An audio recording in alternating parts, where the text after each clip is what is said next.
last time was tips for having healthy relaxed hair. I will try and link it maybe down below or up here if I can. So today I mentioned, and while I was speaking, I mentioned protective styling as one of the things you could do to take care of your hair. And so today this video is focused on the do's and don'ts of protective styling.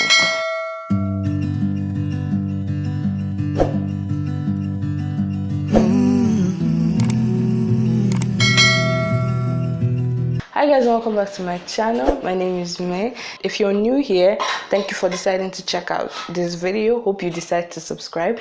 If you're not new, thank you so much for coming back. So I'm going to be just doing them like I did the other video in tips. I'm not going to be categorizing the tips or anything. First point, I would say first tip will be protect your edges and your ends. So your edges are basically these ones in front, that they are very, very small, very tiny, most probably new growth. So they are often very fragile. They can come out easily.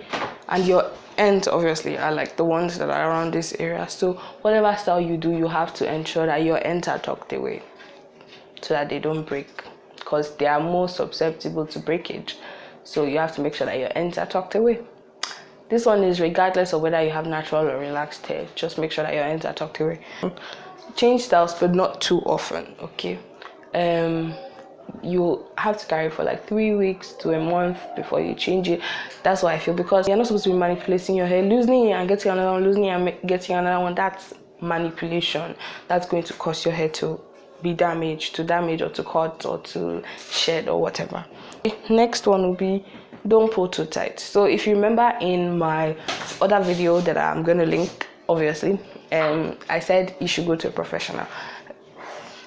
People who are hair care professionals will definitely know that you're not supposed to pull people's hair too tight, because obviously the hair is supposed to be a low manipulation hairstyle. If it's pulling you too tight, it's going to pull out your hair from the root. So do not keep it for too long. So I have seen people who keep their protective style, especially braids, for like 3 months, and there's no problem with that. The longer you keep it, the more the new growth, the more the growth, yes, the more this thing. But the problem with keeping your hair for that amount of time is, how would you loosen it? Because like if you're doing braids, right, this is weaving, so this doesn't count as much. But if you're doing braids, if you notice, as you have the braids get weaker, and it's not exactly that the braids are getting weaker, it's that your hair is growing.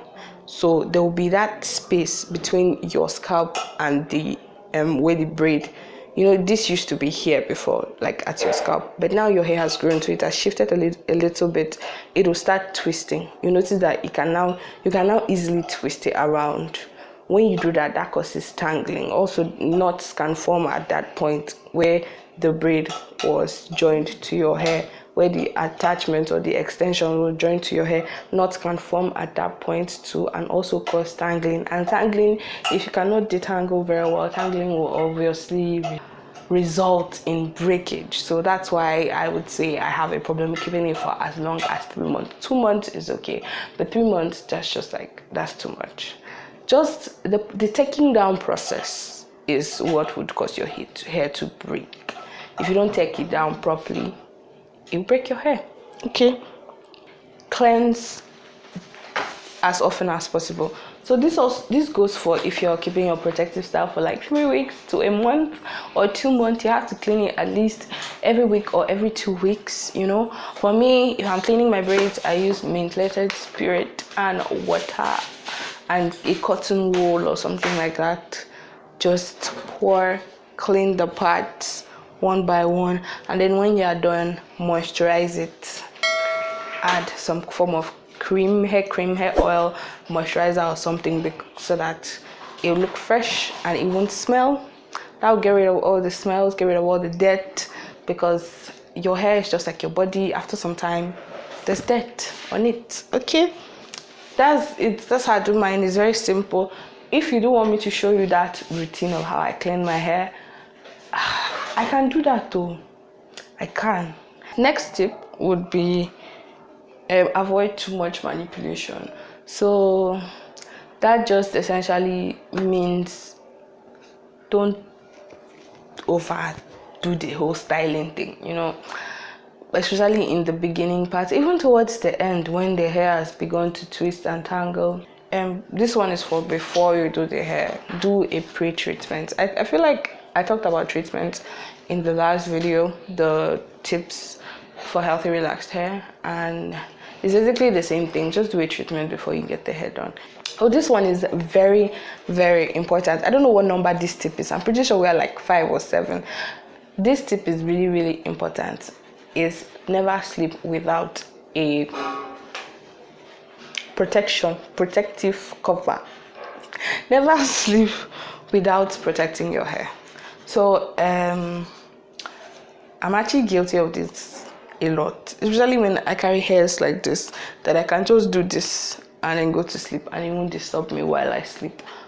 But most of the time when you wake up in the morning, after a couple of days, it will start to roughen, it will start to get undone. Like, you sleep with net, bonnet, scarf. Just hi guys, Future May here. While editing this video, I just realized that I was saying absolute bunkers, so I want to correct myself. When you're getting braids, weaves done in Nigeria especially, it is best to use a net, something that has holes in it so that air can pass through it. When you're looking for a way to seal in the moisture, for instance, if you have just moisturized your natural hair and you want to keep that moisture in, then use a scarf or a bonnet. Okay, so yeah, that's what I want to correct. Let's go back to the video. My last point and the most important point is, please, I beg you in the name of God, do not get micro braids. Those braids, I feel like they started a very long time ago. They used to call them 1 million braids, and then they now came back. I don't know, I don't like those things. Is it this thing? I just feel like, except you have somebody who is going to sit down and make the hair and then sit down again and loosen the hair for you, because to loosen that hair is always the problem. In fact, there are so many things that are wrong with that thing. First of all, oh God, I'm getting so emotional.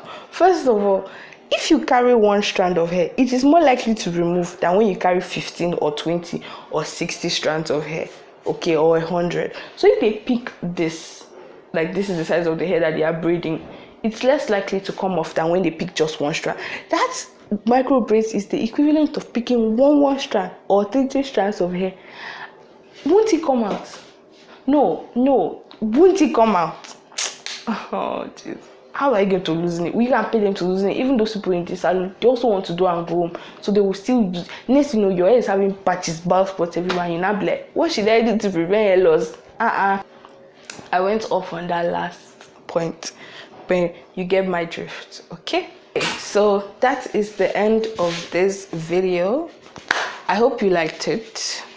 I hope I gave you some tips for your protective styling, how to get your protective styling done to prevent hair loss and to also help you retain some length. Okay, thank you so much for watching this video. Leave a comment down below. Let me know what you liked about this video. Let me know some of the other videos you think I should be doing, and subscribe to my channel, like, share, and I'll see you all in my next video. Bye.